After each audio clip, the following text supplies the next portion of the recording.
Rob and Slim Show. Rob and Slim Show. Hey, is anybody there? Hey, this is Neil. Hi, can you hear me? Yes, Neil McCabe, how you doing? Phenomenal and getting better every day. Good. You are a political reporter, correct? I am a Capitol Hill reporter for Breitbart, and I've also, I've worked other places.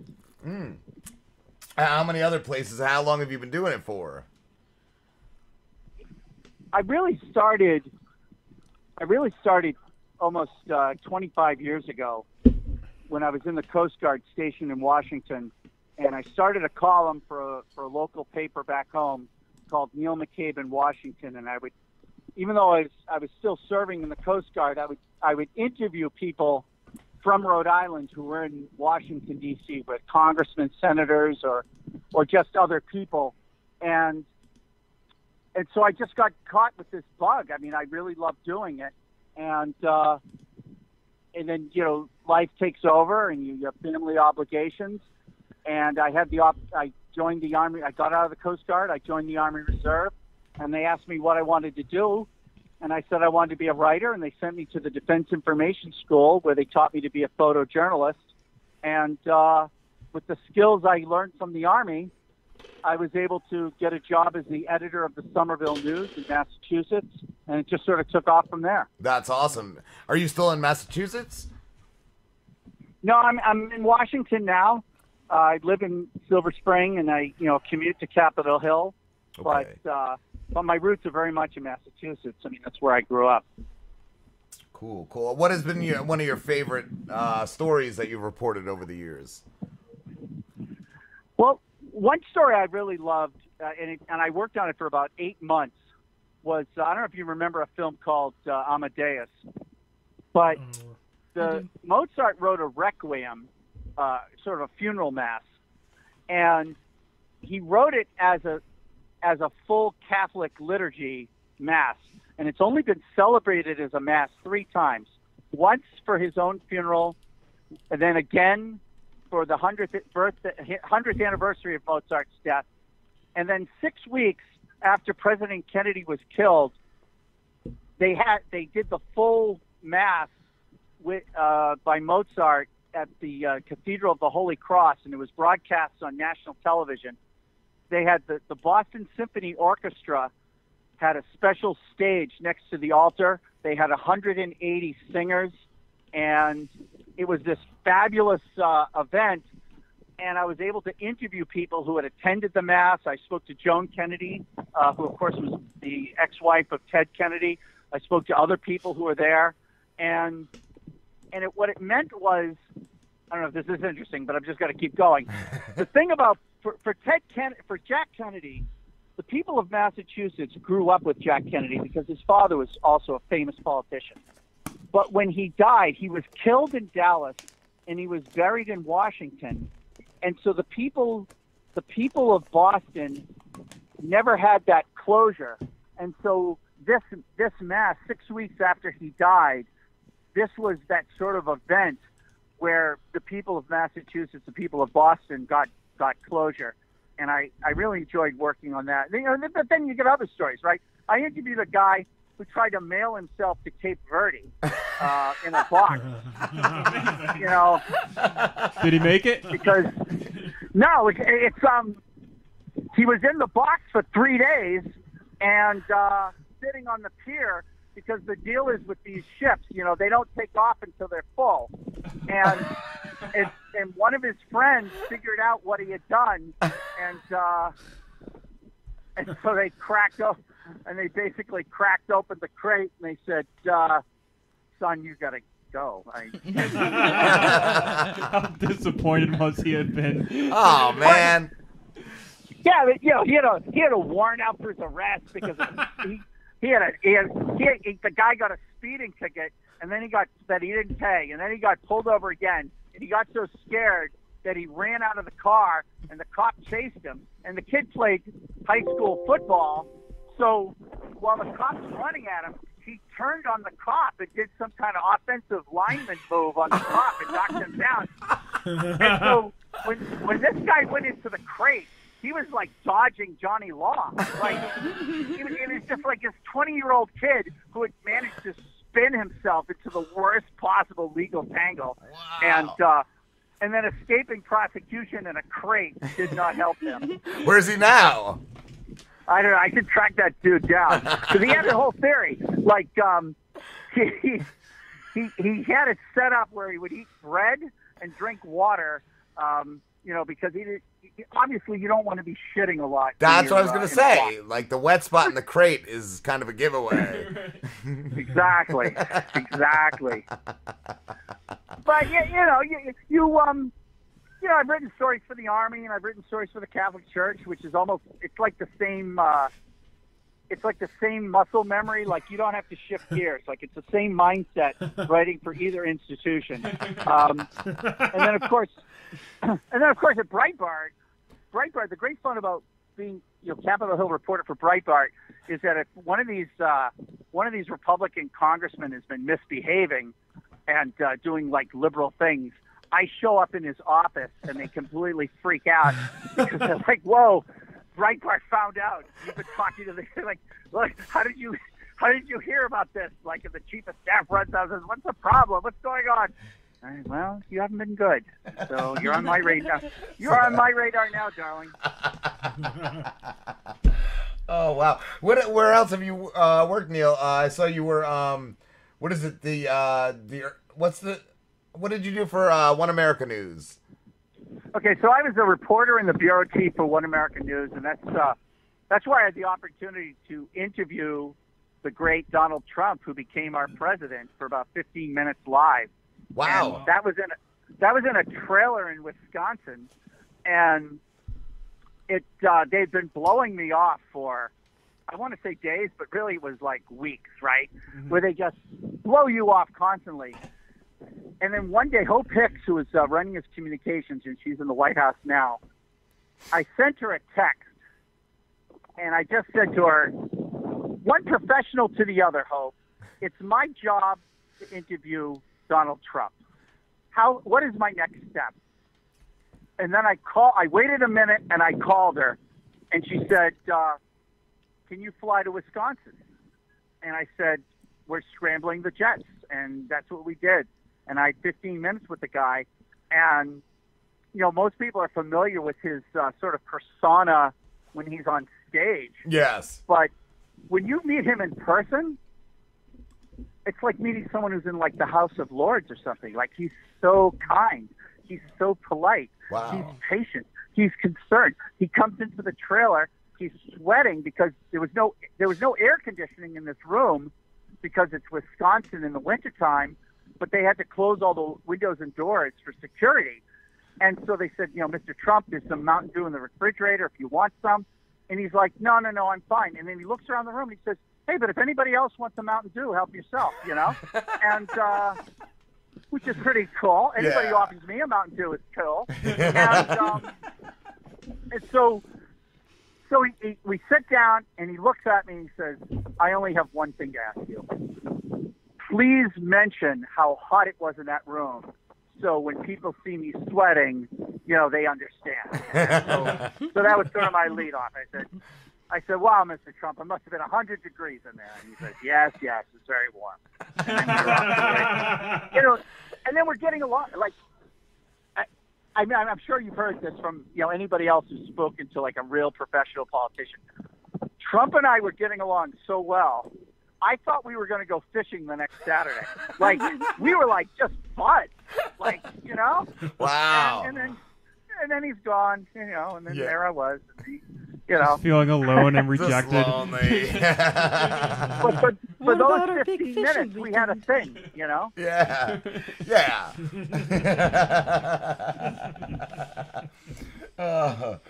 Wow. And Neil, you're also a combat historian? What's that? You're also a combat historian? Yeah, for 15 months I was in Iraq, and I traveled around like this hobo soldier. I would hitch rides on convoys and Blackhawks and C-130s and just show up into these camps. And I'd say, hi, I'm the historian from Division.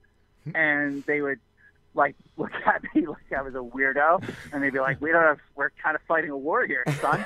And I would hand them this piece of paper. It says, yeah, but the 3-star general signed this paper that says you have to talk to me. Wow. And they'd be like, damn it. And, wow. and then I would interview. I'd interview the commanders. I'd interview, the sergeant majors and the guy who really, That's it was cool. funny. In the beginning, I thought I'd talk to the commander first, and he would have like the big view, and then I'd talk to everybody under him to sort of fill in the details. But what I found was that these commanders had no godly idea what was really going on. And I talked to this colonel or a general even, and they would tell me all these things. And then I talked to like the majors, the captains, and the sergeants, and they'd say, that never happened. Where did you hear that? I was like, oh, your brigade commander told me. So then I basically had to start from the bottom up. And so the only guy who you could really rely on there was this private in the Tactical Operations Center, they call it the TOC, and he's the guy who keeps the log of every event that happens, for the unit in that area. And so basically the private would be the one who would say, no, that didn't happen. Yes, that happened, but it was somewhere else, to someone else. Wow, that's crazy. Yeah, it was a lot of fun, though. It's and you see these, you want to, you're in Iraq, right? You want to win the war, right? You want to be tough and you want to take it on with the enemy. And there was one night they had a picture of this drone took a picture of what it probably is like a 12 or 13-year-old boy riding a bike. And he's riding a bike, and there was this canal along this farmland, and there would be these sort of dirt roads and culverts every so often, that you could drive upon, to cross the canal. And so the boy was stopping at these canal crossings. He would drop the bike, he would disappear into the dark for about 10, 15 minutes, and then get on his bike, and he'd start riding again. Now, people who are familiar with IEDs and the IED war in Iraq, they would recognize that those sort of culverts or canal or river crossings are like prime places to put an IED. Mm-hmm.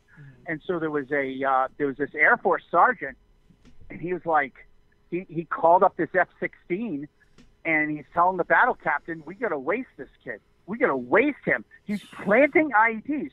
And he's like, look, he's doing it again. He's doing it again. And of course, this is late. This is like 2009, right? Okay. So in 2009, we weren't really lighting up a lot of people, right? The Iraqis were allowed to cut into our convoys. Right. Like we had to be. It was a much nicer occupation in 2009. If someone cut into your convoy in 2005, they would just light you up, right? Yes. And if they found your body, they would give it back to your family. Like 2009, the Iraqis were cutting into our convoys and doing whatever. So the battle captain says, well, listen, Sergeant, we can't just light this kid up because you say so. So we called the Iraqis. The Iraqis sent over some soldiers, and they said, the farmers pay this kid to clear the leaves and sticks out from under the pipes that go under the overpass. Shit. And it's 120 degrees here in the desert. You can't have a kid doing it during the day, so he does it at night. And it's like, and I just looked at this Air Force kid was probably 23 years old, and he was all set to have this F-16 waste this kid. And so it's just these you see these windows, It's I tried to, in addition to my oral histories and my photos and my collections of documents, I tried to be sort of that fly on the wall to sort of just watch things unfold. And it's a moment I'm actually proud of the Army for handling it the way they did. Yes. That could have gone could have ended so much worse. Yeah. If any of us had ever heard that story before, it would have gone a completely different route. And and that's the only way we would have heard of that. Well, I mean, you would have handled that. You would have handed like whatever was left of that kid and his bike, and you would have handed it back to the parents, and you would have said, "Here's $200. Your son was a terrorist." Yeah. Yup. I wonder if the guy that said to waste the kid, if after he found out what was really going on, he still stuck to his guns, like, you got it, just waste him. No. You know? No, he just, There's something shady. He handled it like a guy and just went on and just pretended it did. Oh, okay. Oh, well, hey, good, yeah. Congratulations, you're not a terrorist. I was just kidding when I said kill the kid. Oh, no. Yeah, whatever. You guys took me serious. I would just think that it would make him think a little bit, like, we got to do a little, more. You can't just. It taught him a lesson. Don't jump the gun, basically. Sure, it didn't. Well, what happens? What happens is, Maybe not. It's like when you're trained to deploy, you're being trained by people who just got back. But while you're training, there's another rotation that's in theater. So if you follow me, when you arrive, your training is actually 2 rotations behind. Okay. So the guys who are training you, the guys who are training me to move up, they were like real trigger pullers. I mean, they just wanted to light people up. They thought it was fantastic just blowing people away. Wow. And then you arrive in theater, and they're like, no, we don't do that anymore. We're all friends. That was 2 guy's rotations really ago. old school. That guy's a loose cannon. I like that. Like the one dude from Full Metal Jacket at the end when they got them all killed. Neil, I saw one of your stories earlier. Who was that? A funeral director who stopped a robbery. No, that was from Tim Young. I just posted that on Facebook. Oh, I thought that was you. My bad. Hey, who's this asking me that? This is Rob. Hey, Rob, I'm going to take you into my confidence. Sometimes I share stuff on Facebook without reading it, just because I want to be nice to my friends.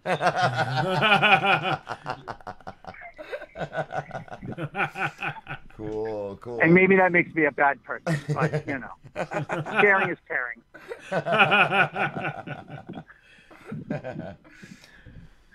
It's really important when you because I have 2 beautiful granddaughters, and I'm very cool with my son, but my daughter-in-law is convinced that I don't give a damn about them, and so I always have to post stuff about my grandkids there, just to to create the appearance that I'm interested.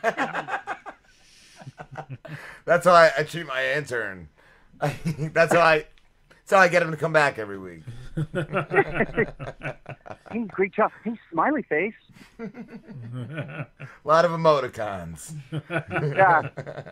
So let me ask you this, guys. I'm curious. Do you think that 2017 Trump would beat 2016 Trump? Like, do you see a difference, or what's your kind of read on the situation? I think he's just gonna keep up the same and probably lose. I don't know. The Rock? Yes, The Rock. I don't know. I think he may up his game. I'm wait and see. That's my attitude. Yeah, I think he's grasping a little bit more of what his position true. Actually entails. However, whether or not he has the capacity to actually handle his position in its entirety is another story. But I will say this: every time somebody underestimates him, he ends up pulling. Does he? Yeah, that's. God. He is definitely understanding more. A week ago, he was in jail. They were going to impeach him, and Yes. He was done. And from my perspective, I was noticing that Nancy Pelosi and the senior Democrats were saying, "Hey, let's dial back this impeachment talk," right? Meanwhile, the Republican leadership, like Paul Ryan and McConnell, they're like, "Whatever, yeah, maybe he will get impeached. Yeah, we'll see what happens." The Democrats are dialing it back, not the Republicans. But when you were saying before, Miss, about grasping, I thought you were going to mention that he was grasping for his dear wife's hand, which was awkward.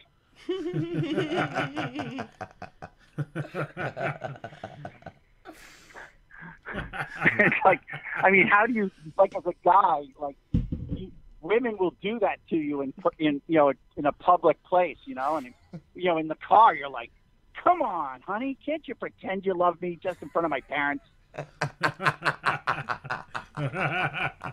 Yeah, there's a bit of a weird situation going on with those two. She didn't even want to move in the White House, did she? Like, I had heard that. I don't think he did either.